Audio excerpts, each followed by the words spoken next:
Welcome to Speakernomics, the official podcast of the National Speakers Association. Created by speakers for speakers.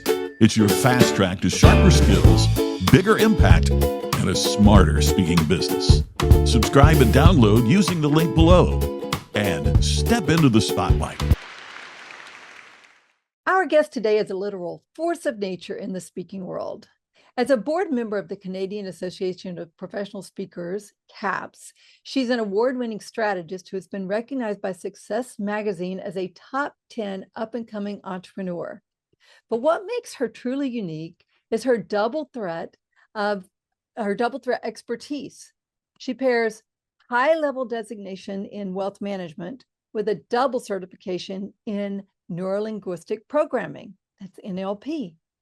So today she's here to show us how the language effect can humanize your business and transform your stage presence. So help me welcome Sarah Gilbert. Thank you so much for having me, Gina. This is great. Yes, I'm looking forward to learning from you. So Sarah, I understand that you focus on subtle language shifts in high stakes environments. Can you share a specific example of a shift you noticed recently that completely changed your decision-making process? There are so many because we shift every day. But the subtle linguistic shifts. So I'll take one that I use a lot with my clients. I don't know why it happens a lot recently, but it's making the difference between helping understand the difference between what's important and what's relevant.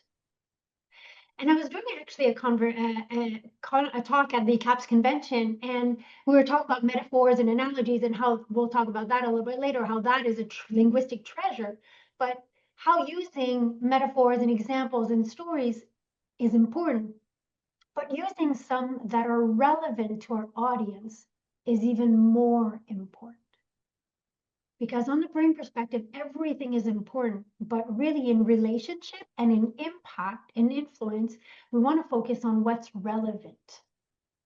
So understanding the distinction between the two shifts actually the way that we think. And when we shift the way that we think, we shift the way that we speak. And then we shift the way that we actually impact and influence. What are some good ways for us as speakers to find out what is relevant to our audiences? Well, the biggest key in communication isn't speaking. It's first of all listening. Because between what somebody says and what they mean, there's a gap. So when we are in our first interviews that we have with potential client, we want to listen to what's in the gap. And in the gap, there's beliefs, there's identities, there's stories. That is what we want to address, because it's not about just bringing information. It is to bring transformation. But how do we bring transformation? It's about connection, information, together bring transformation. So when I'm listening in that first interview, I'm listening to the stories that they're saying. I'm listening to the beliefs that they have.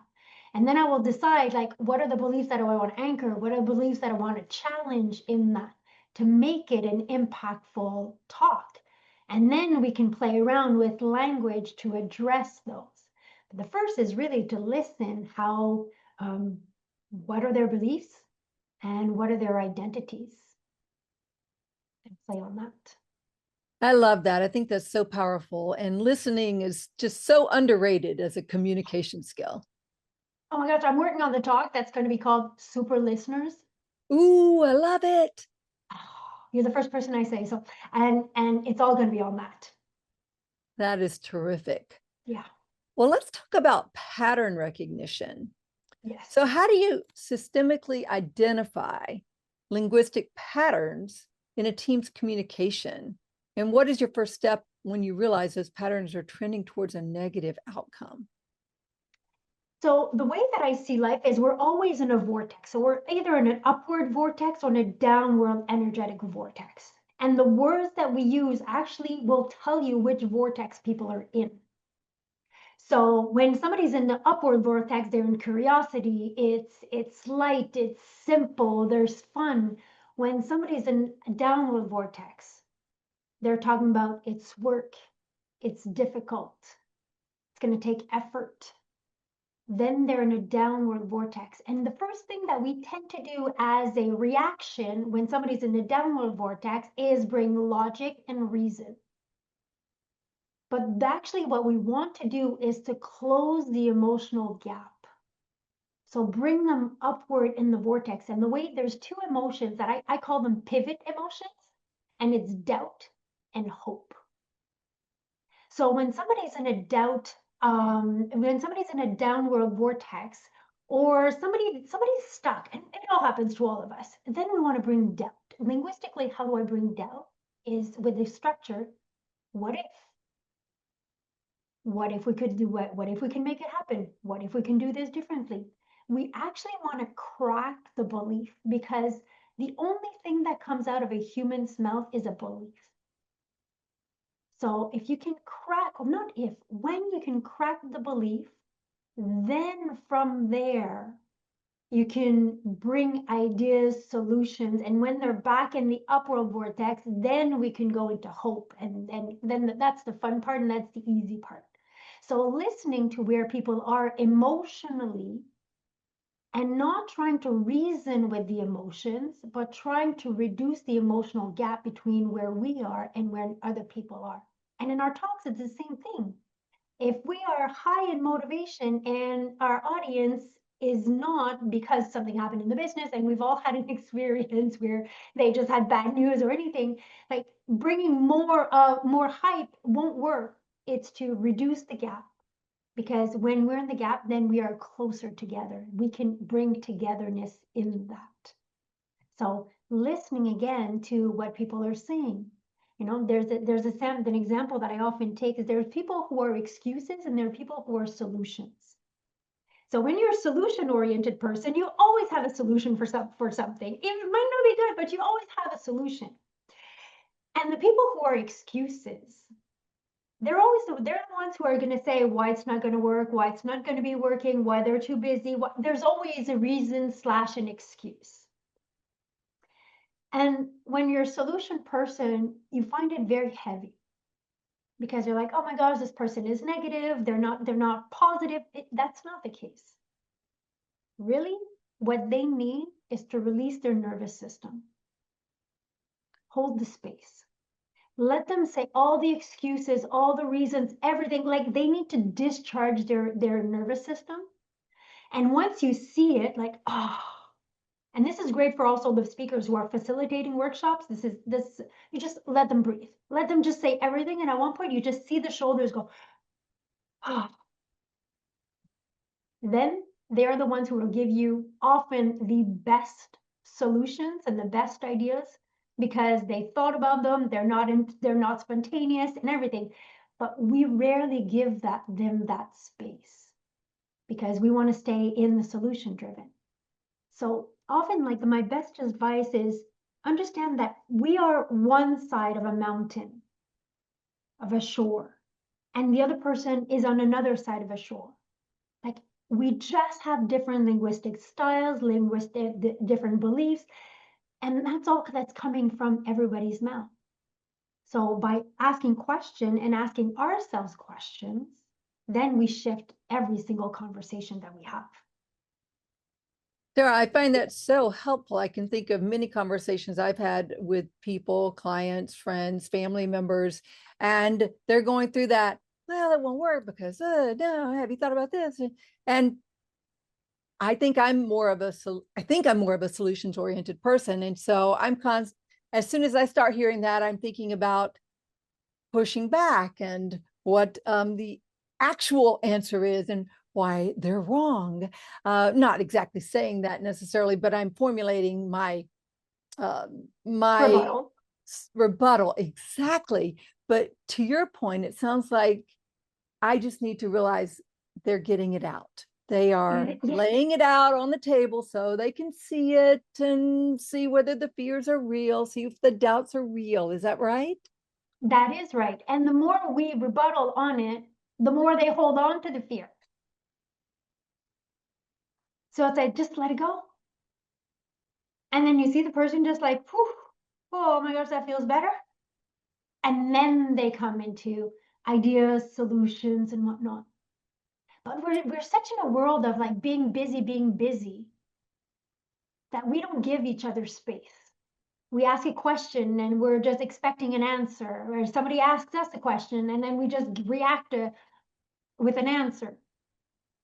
But when we slow down, we actually allow revelations to catch up. So, and it's such an important part of communication. It's all about that. I love that. Very powerful. I will use that. Absolutely. And I bet a lot of our listeners will as well. Well, let's talk about soft skills versus hard skills. And I know you talk about technical skills versus soft psychology. So when we're working in the business world with a lot of data-driven executives, how do you successfully introduce these soft linguistic concepts? One thing that I will do a lot is when I'm talking with an entrepreneur or a business owner, I will say a sentence, then there will be a reaction. There's always a reaction. And then I will explain why, what I did, what I said, why I said it that way, to help them understand that everything is a construct. And by giving them tools, then they can use it on themselves. So obviously, when people come and see me on the business strategy side, they're coming to see me because they want to reach the next level, because they want better, like a better team or more business results. But there's desires in them. So we live in, like, it's very interesting. Like for many, the body is really just, the purpose is, to carry the head, and all the conversations are above the neck. And by allowing me to have those conversations, since I am a very rational person and I tend to work with people who are very rational, I go and reach them where they are. So I'll use studies, I'll use very theory to help understand and pivot into the emotional world and the soft skills. Because at the end of the day, we're humans dealing with humans. So speaking with an entrepreneur, a business owner, and saying, Harvard demonstrated that 95% of our decisions are made by emotions. What's the emotion behind that? I meet them where they're at to then pivot to where I want to go. It's like the saying in marketing, we say, sell them what they want, give them what they need, reach them where they're at, and then bring them into our world. So it's a tool, language is a tool that we use for our mindset and our influence. And there's just so many ways that we can use it, but people need to experience first. So even if I just come back to the example of important or relevant, when I ask that question, is that important or is that relevant? And then I have a 4-second pause, it allows them to go inside below the neck and think, how does that feel? And develop that skill for them. I love that. That's very powerful. I can see where speakers can definitely use that. There's so many linguistic treasures as speakers. It's like unbelievable. Okay, give me an example. Well, we have metaphors and analogies, which are underestimated. We talk a lot about storytelling, the art of storytelling, but metaphors and analogies are even more powerful than storytelling, because the brain works in image first and in words second, but we need words to make images. So when we work in our talks on metaphors and analogies, and we bring our message through a metaphor and analogy, it actually makes an image in people's brain. So if we say, I'm Canadian, right? So if we talk about team dynamics, I'll talk about how a team and a business team is like a hockey team. There's a position and everyone does their role. If the coach gets off the bench and goes on the ice, he's not doing his job. If the goalie starts scoring goals, he's not doing his job, and we're not going to win. So what image do people have? Is now they have an image of players, and I use hockey, and then I'm sure people in their head put it to whatever sport that they want, but they get the message. Like, I'll talk about the difference between language and linguistics. It's like muffin versus a cupcake. The muffin does a job, but the cupcake is the next level.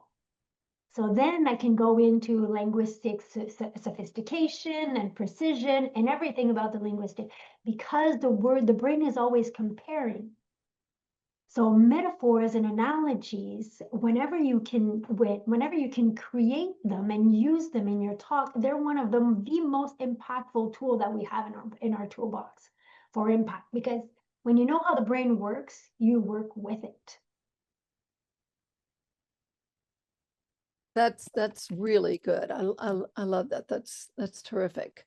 Tell me about transformational leadership, because I know a lot of what folks ask us to do is to come in and help transform their team, their company, their organization in our hour keynote or in our one-day workshop, right? We're going to transform them. That's what we want to do. And how can we incorporate transformational leadership in that? Well, I like to first always change the language with my clients. Not always, but very, very, very, very often. Because if we talk about transformational leadership, and that's what we do in our initial talk, they have an expectation. So I'll use a word where they actually don't have an expectation. I'll say, well, you know what? I believe that instead of transforming, let's work on aligning. So right off the get-go, I just change the rules of the game. And then we can do our magic, because when a client comes on, because every word, there's a different emotion that people have around it. You have a definition and you have an emotion around the word. I have a different definition and a different emotion around the word. So to be fair, because we can't know what's in our client's head, I want a brand new playing field. So when you talk about, obviously I do that because they do talk about, we want to transform everything. And I'm like, how about we focus on aligning first? So we're all going in the same direction, like, yes. Because transforming is like, you're going to do a magic trick. We don't do a magic trick in a 60-minute keynote. So first, my suggestion is change the word to really change the rules of the game and come back to a neutral word. And from there, we can bring our message.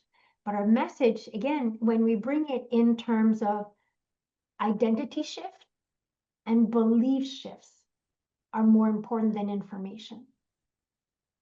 So we are just a big bubble of emotions that carry beliefs and identities.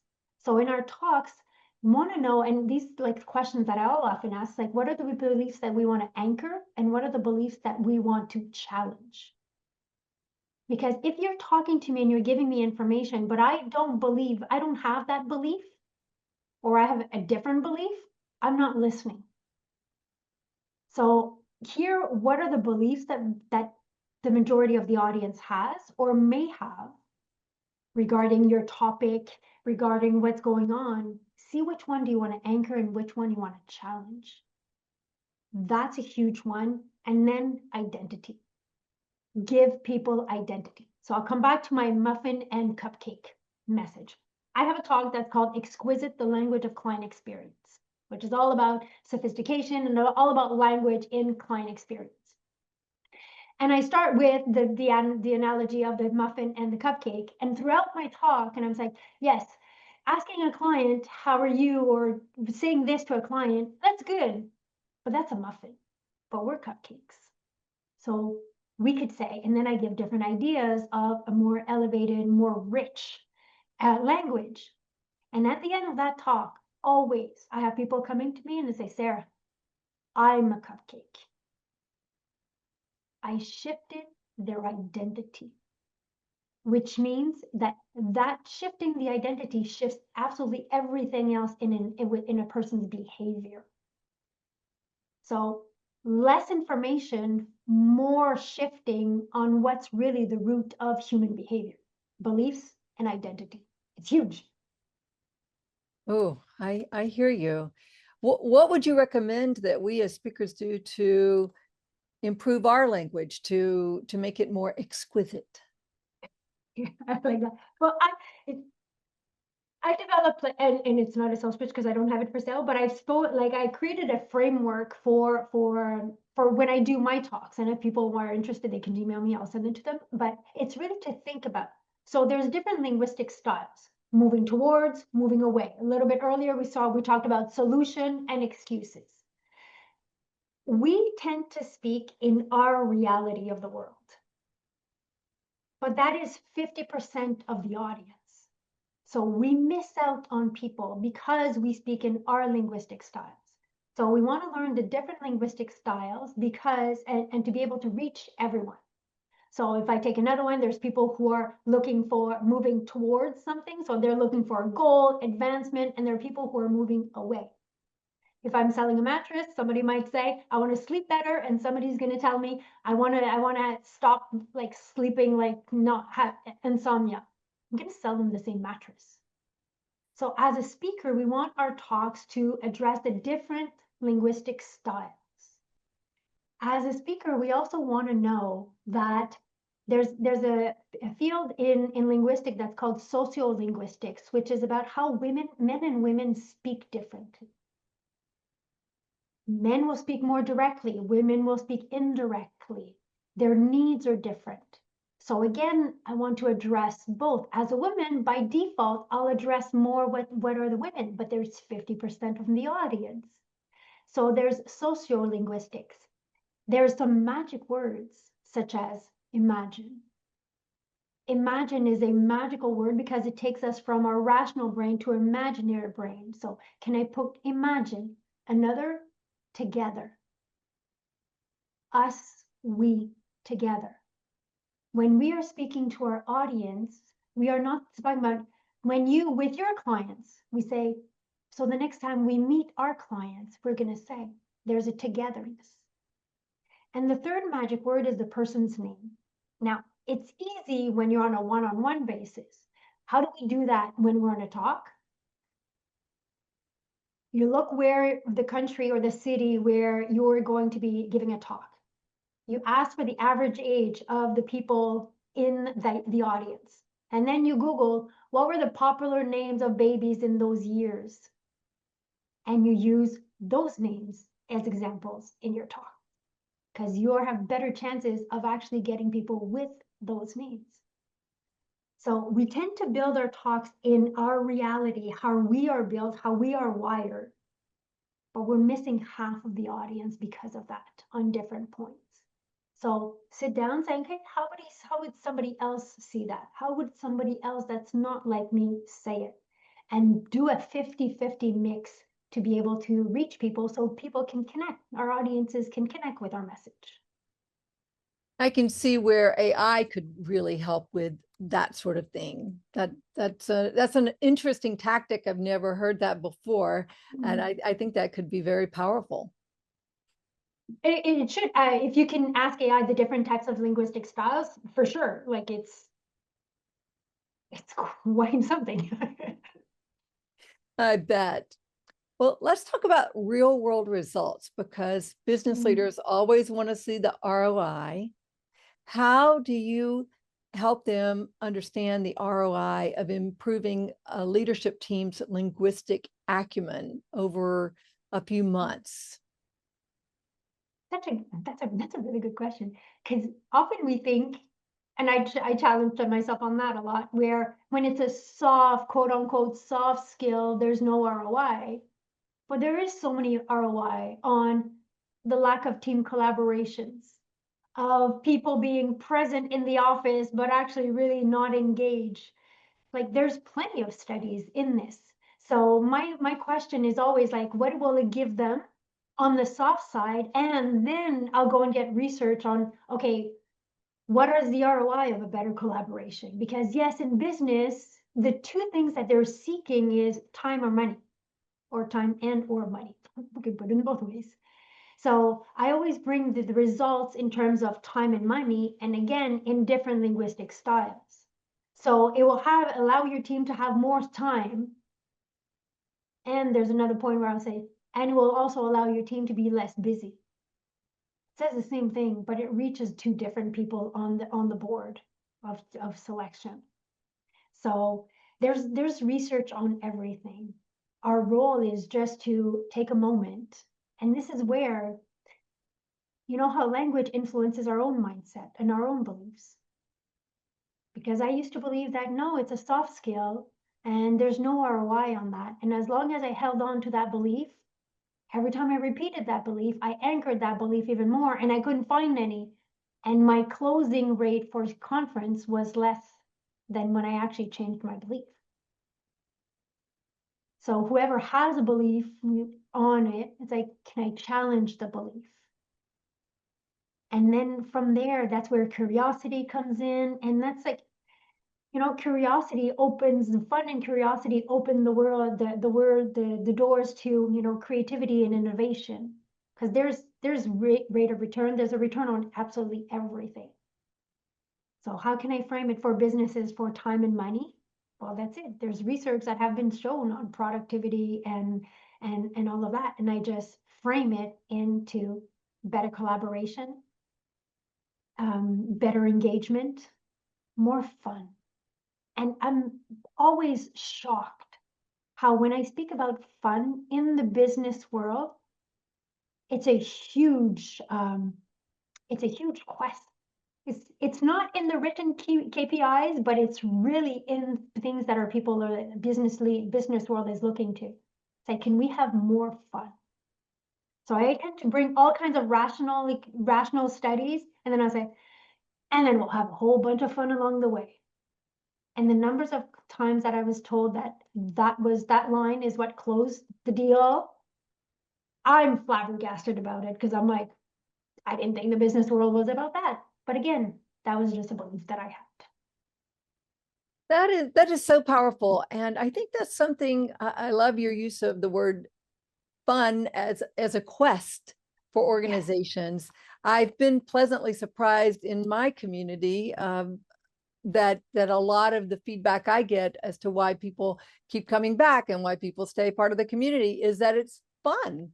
And so I've actively worked to incorporate more fun and to make sure that our events are more fun. So how do you make your sessions more fun? I laugh a lot. And I laugh a lot about everything. You know, I'll just say in that same example of the cupcakes and the muffins, we had fun on that. I got AI to even make like all kinds of animals with t-shirts with the company's name on it, and every slide that, like when we're talking about sophistication of language, I had a giraffe in Paris with a dress with their logo on it. They all started laughing. I started laughing. You know, using more metaphors and analogies also helps us bring more fun because it's less intellectual. And you know, we can make those fun. And I'll sometimes I'm going to Paris to do a talk, and I'll probably use the metaphor of hockey, even knowing that they don't do hockey. And then on stage, I'll say, "Oh yeah, hockey's not a thing here. Let's use another sport." Like we don't need, like, even if our topics are serious, we don't need to take ourselves seriously. That's very creative. And it's amazing how today, even with free tools, we can create something like that. We just think it and create it. In the past, we would have hired a designer and gone back and forth, and it would have cost a fortune, and it just wouldn't have been worth, the juice would not have been worth the squeeze, right? So that is terrific. Is there a particular AI tool that you prefer for creating images like that? They're all good. I have to say, ChatGPT just launched their new one, which is really next level. And a lot of people don't know how to use them because they don't know how to prompt. And here's my trick. There is a gazillion Facebook groups of people who are just prompt engineers, and they make those magical images and they give you the prompt. Just borrow it there.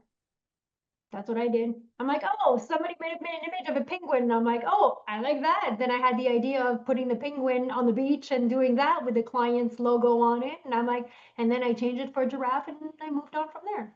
So there's people who actually, we don't need to start from scratch. There are people who are master prompt engineers. I just go there, borrow it, and I say, thank you very much. And then I create my own. And that really brings a lot of fun. Well, this has been such a power-packed interview, from very high-level concepts to very tactical tools and strategies that our speakers can use. As we close, if someone wants to follow you and learn more about what you do or recommend you, make a referral, what's the best way for folks to find out more about you? Well, everything's on my website, which is sarahgilbert.coach. sarahgilbert.coach. That is Yes. fantastic. Well, Sarah, I look forward to seeing you in Austin at Influence. Yes. And just around the speaking community. And maybe one day I'll get back up to Canada and see you there. Come in the summer. Oh, good idea. Thanks so much, Sarah. Thank you. Thank you for listening to this episode of Speakernomics. If you want more bookings, credibility, and connections, your NSA community is waiting for you. Join NSA today. Click the link below and follow us on Instagram, YouTube, and download this podcast wherever you listen.